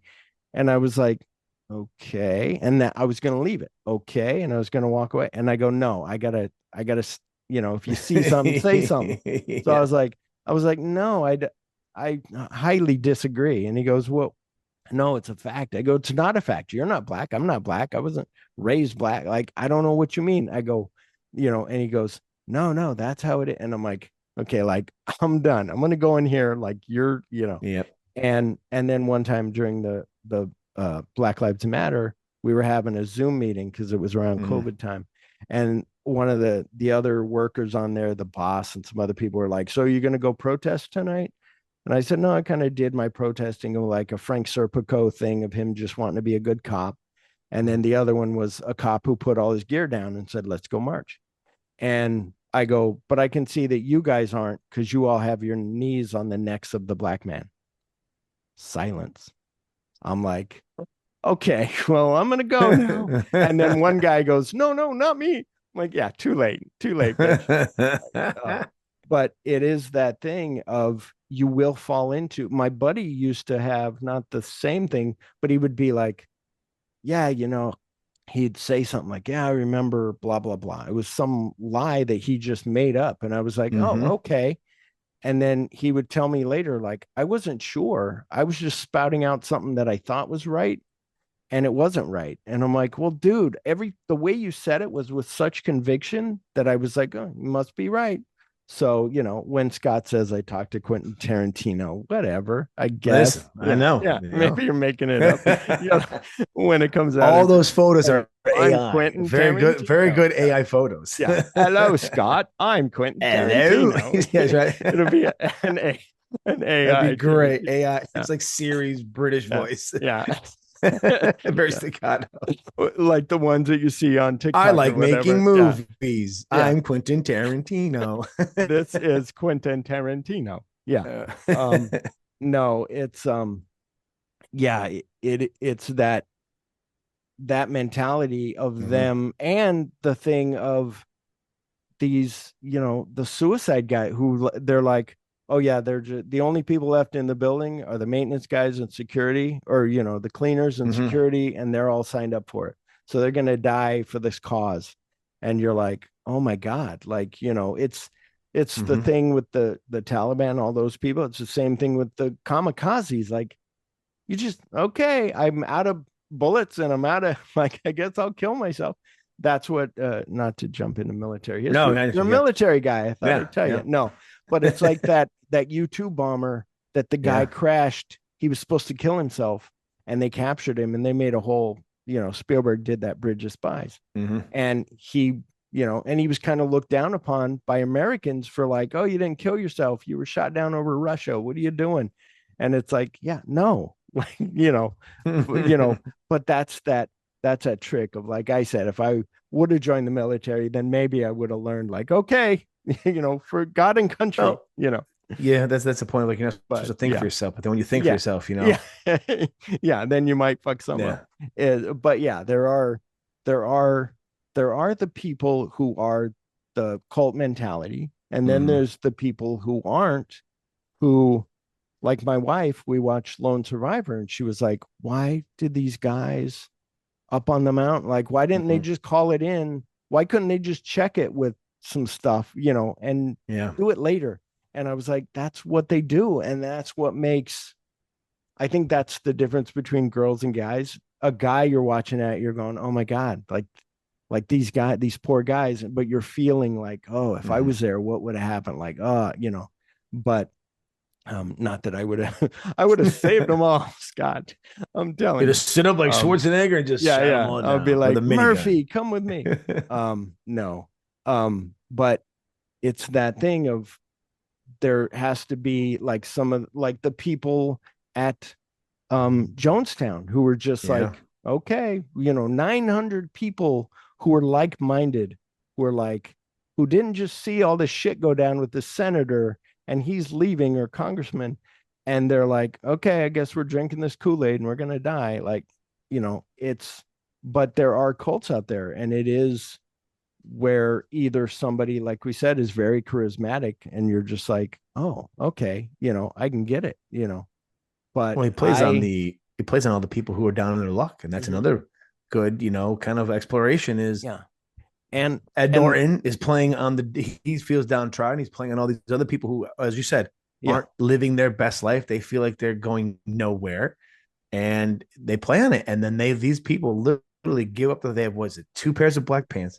2 pairs of black shirts, $300 burial, and $300 burial money. It's like, they literally give up, and they become a hive. They become a hive for him. That's insane. And what's interesting, there's that part where he's like, you were just one of his groupies. And Marla's like, what are you?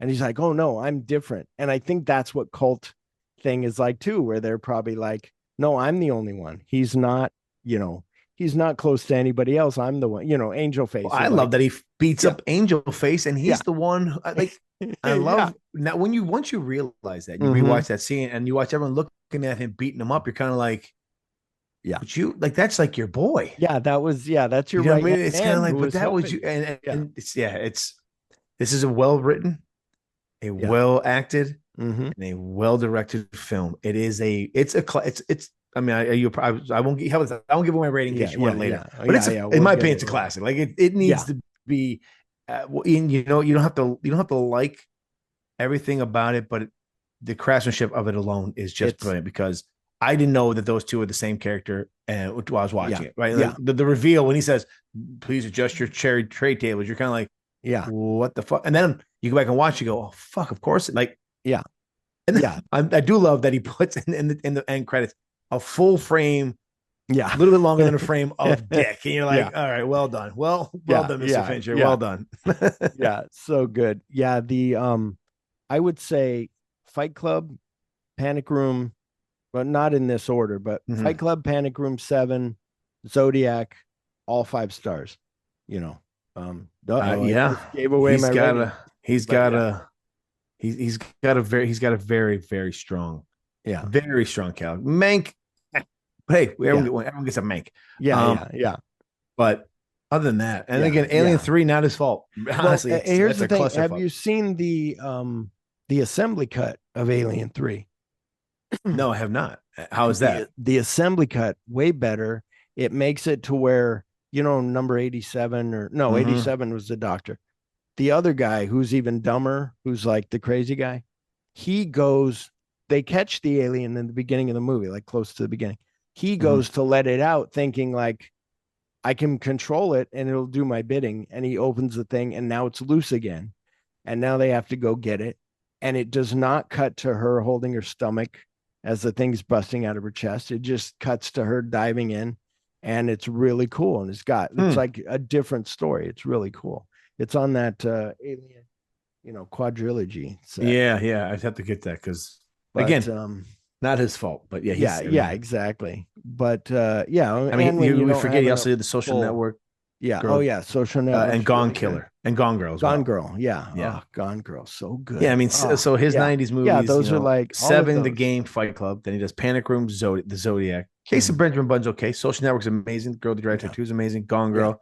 Mank, okay. I Oh, love yeah. The Killer. And then we'll get The Adventures of Cliff Booth. I mean, it's a pretty strong filmography. I think It I is. think Gone Girl and the other one that you said that I also give 5 stars to. Gone Girl and Girl with the Dragon with Tattoo. the Dragon Tattoo. Yeah. Mhm. Rotten Tomatoes critical consensus reads, quote, solid acting, amazing direction, and elaborate production design make Fight Club a wild ride, end quote. And when it premiered at 56th Venice International Film Festival, the film was fiercely debated by critics. A newspaper reported, quote, many loved and hated it in equal measures. That's where you said it was good. Some critics expressed concern that the film would incite copycat behavior, such as that scene after A Clockwork Orange debuted in Britain nearly 3 decades previously. So yeah, that's that one. I remember I was working at Suncoast at the time, and that was still people were coming in being like, I want to get A Clockwork Orange because I can't get it in England. Like they were coming to America to buy that, or they were like, I can't get, whatever Texas Chainsaw Massacre, like those, those kind of things. Mhm. So in this movie, did you see anything that you think Tarantino might have liked or used in a film, even though this was made after he started his film career? And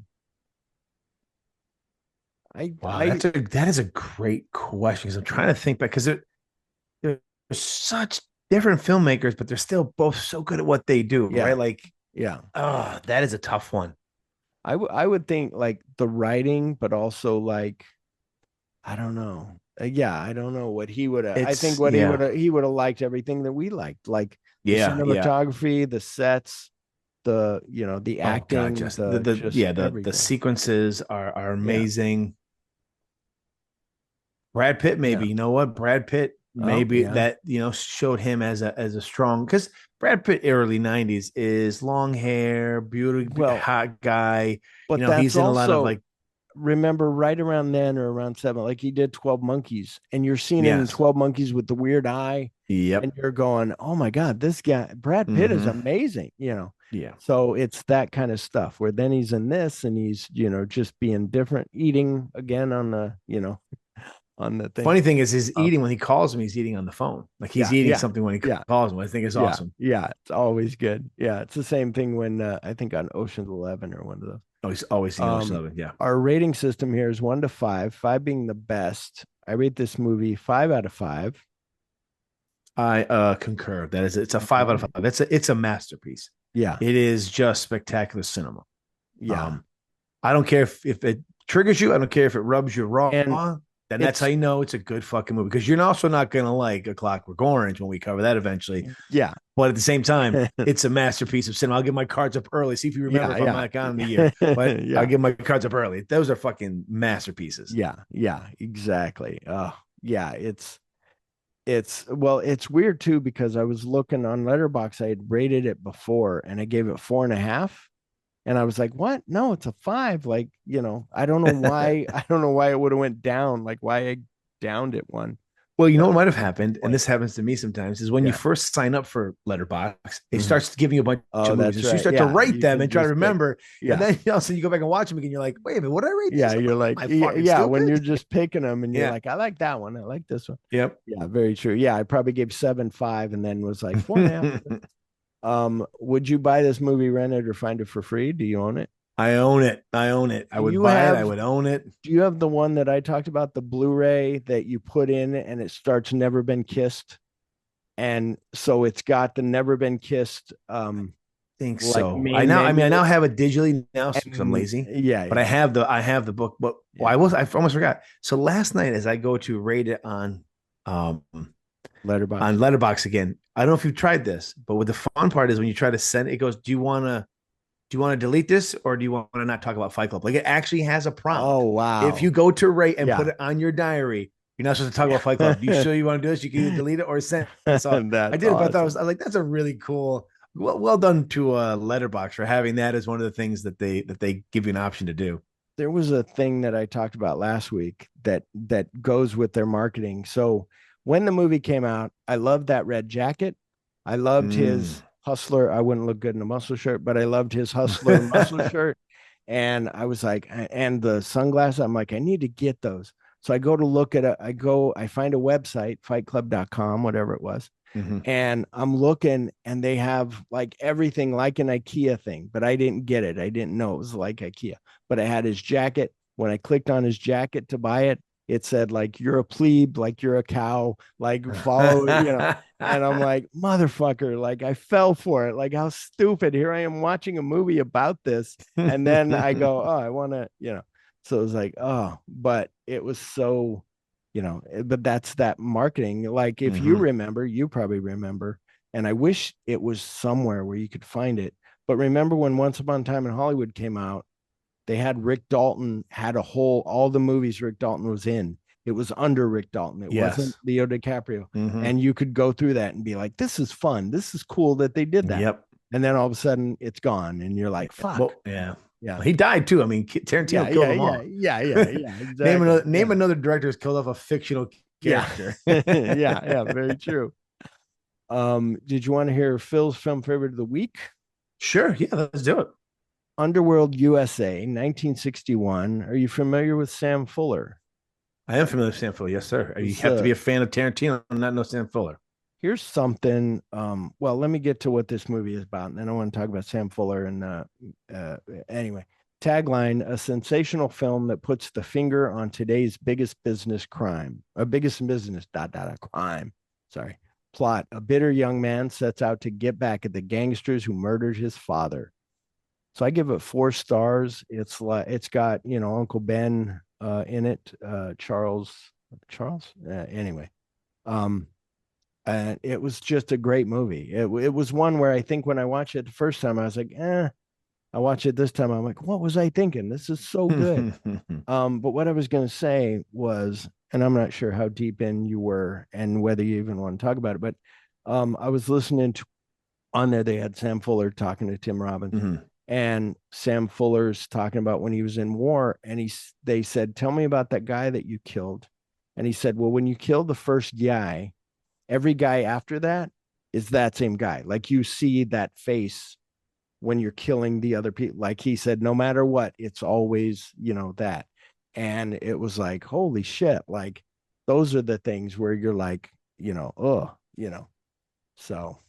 But anyway, and he was in World War II, correct? Sam Fuller was World War II. Yeah. And he was talking one point about mortars were hitting him, and he was by a tree, and he was just like, take me, like I'm ready. Yeah. And he goes, but he was by this big strong tree with like heavy trunk, heavy roots and everything, and he survived. But yeah, it's all that crazy shit that that I like about the Big Red One is when that guy's reading his book, and he's like, Mhm. yeah, that's my book. And he goes, no, I just got it at the PX. He goes, no, I wrote it, dumbass. And he's like, oh, like Yeah. here's a guy who went to war who had written a book that people could get at the PX. Like, that's crazy. So, but have you watched anything recently that you would like to share? Ooh, good question. And let's see.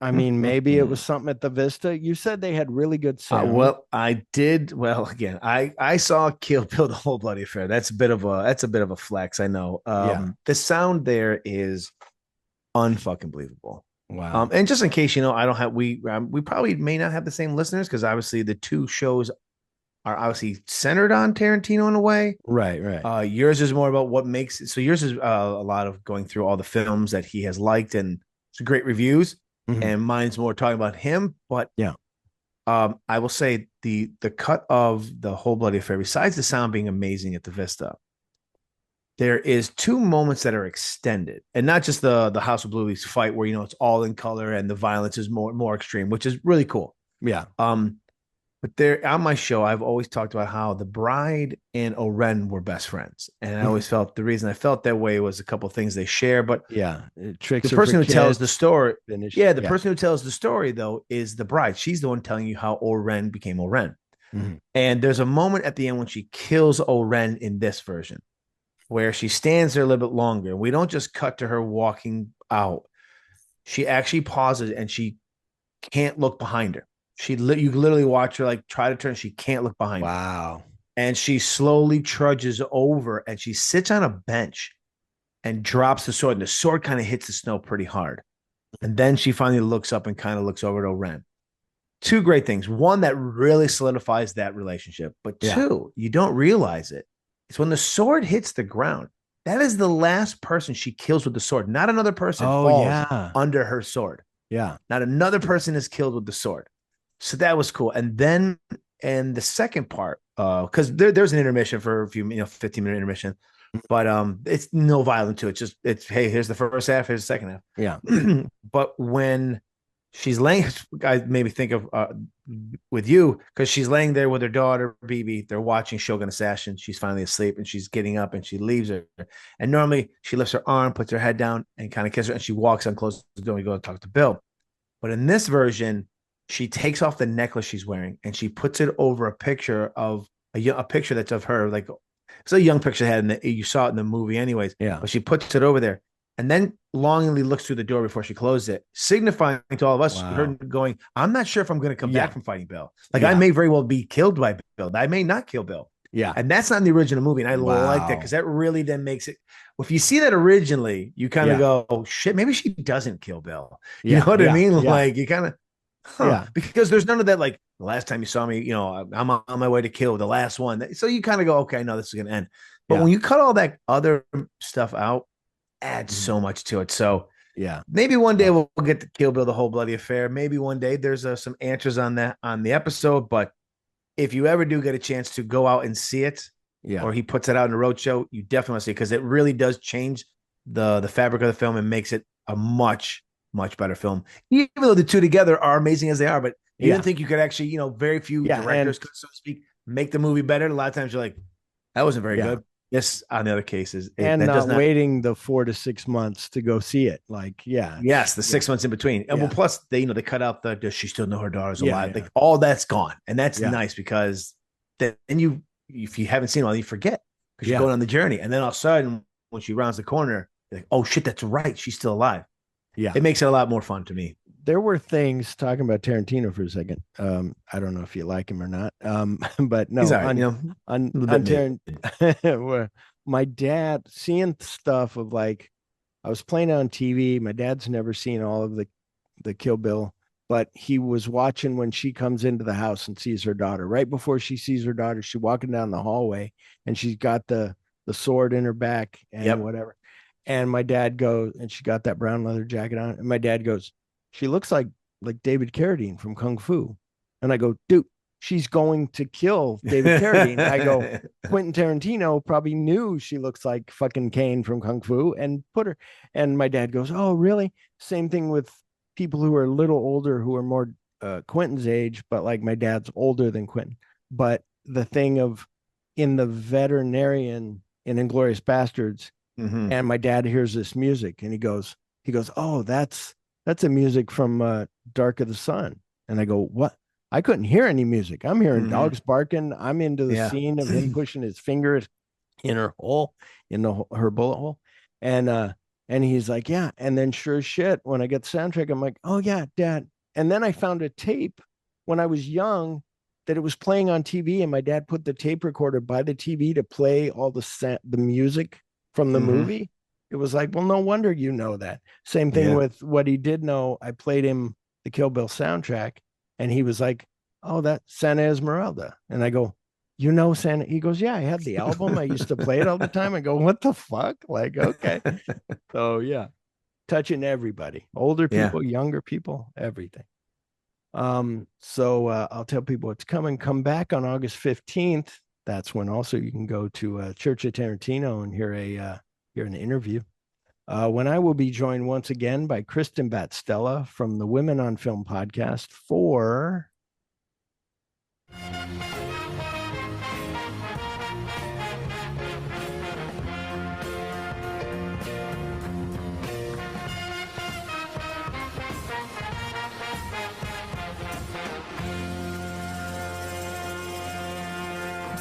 That's right. From 1983, it's Psycho 2. We talked about Hitchcock.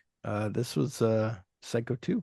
The plot is Norman Bates declared sane and released from the facility in which he was being held, despite the complaints of Leela Loomis, sister of his most famous victim. Is he really cured, or will he kill again? Oh, such a good movie. And and that's streaming. You can find on Apple, Amazon, wherever, probably Internet Archive, maybe, if you want to find a free copy or something. Yeah, it's a great movie. And yeah, I don't know what else to say, but yeah, Kristen, she's always fun. We did House of Dark Shadows. I had never seen any Dark Shadows movies. So where can people find you? You can find me on, let's see, we got Facebook, Instagram, Threads, Letterbox, and Blue Sky, all at Church of QT Pod. And then you can find my episodes anywhere. They're every Friday right now. By season 4, we might break that back to two a month as opposed to the 4 a month. Yeah, It's just a little insane. I But yeah, can't imagine. Yeah, that's awesome. Yeah, your show's good. I don't always listen to every it's episode. okay. It's tough to listen to every episode. But I was telling my cousin last night, I go, it's funny how I'll put a show out on Friday. Then on Saturday, I'm already like, what do you guys think of Fight Club? Because I'm going to it's turn and burn, for Friday. turn and burn. Yep. Like, oh my God. But yes, well, thank you for joining us. Good luck with I'm sure your numbers will be crazy and I'll never talk to you again. You'll be your pinky in the air drinking your tea. I'll be Joe Rogan's only now. I wish, but that's not gonna happen. Yeah. Well, you're way better than Joe Rogan. Thank you for joining us. We hope you had fun and maybe learned something about a movie that may have had a part in making Tarantino. Goodbye. And then That was you good. Say goodbye. Yeah. You say goodbye. Sorry. Oh, okay, that's okay. And may Tarantino be with you always. Yes, and with you too, of course.